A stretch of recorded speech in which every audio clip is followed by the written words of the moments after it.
Israel isn't just committing genocide in Palestine, it's also committing ecocide. In Gaza, Israel's bombing has destroyed the natural environment, including water and farmland. But it's also been destroying the land in the occupied West Bank and dressing it up as environmentally friendly. AJ Plus spoke to Palestinian engineer and climate activist Abir al-Butmeh about how Israel's apartheid policies are destroying the land. What we are doing now is exposing the Israeli environmental crimes against the land in Gaza and also in West Bank. In the occupied West Bank, Israel is bulldozing Palestinian villages, uprooting ancient olive trees and planting them near illegal settlements. The Israeli forces launched four environmental planting campaigns in order to cover the ruins of the Palestinian villages. The Jewish National Fund, which has built settlements for decades that are illegal under international law, has planted over 240 million trees in Israel and the occupied Palestinian territories. Critics say they're damaging the ecosystem by diminishing biodiversity and increasing the risk of forest fires. Many of the trees are invasive species and drain the groundwater. Environmentalists say that another Israeli tactic involves creating national parks and reserves to justify the removal of Palestinians from their land. Israel has created about 400 nature reserves and national parks since 1948,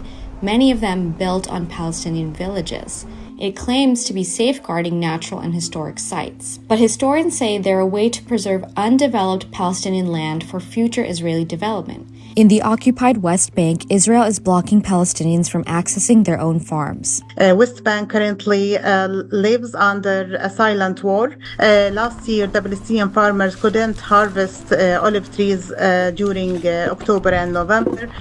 They faced a lot of threats, whether by the Israeli soldiers or the Israeli settlers. And environmental destruction continues in Gaza too. What is going in Gaza Strip? Genocide and ecocide by targeting deliberately the all environmental elements of life, targeting the soil, targeting the agriculture, targeting water resources, and also solar energy projects. Experts say 60 million tons of carbon has been generated by Israel's bombardment of Gaza in just the first 2 months of the war. Almost half the total CO2 emissions come from U.S. cargo planes flying military equipment to Israel. Gaza's water reservoirs are being contaminated by heavy metals due to Israel's use of banned weapons, impacting the soil and water supply. By using prohibited pumps like phosphorus pumps and other kind of chemical weapons, you can imagine the impact of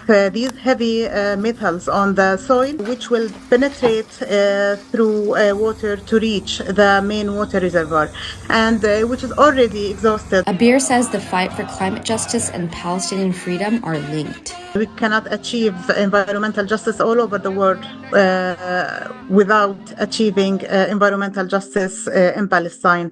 For all people in the world, we should unite, raise our voice and put pressure on our government to demand a ceasefire now, to put Israel under accountability for their crimes against people in Palestine, but also against environment in Palestine.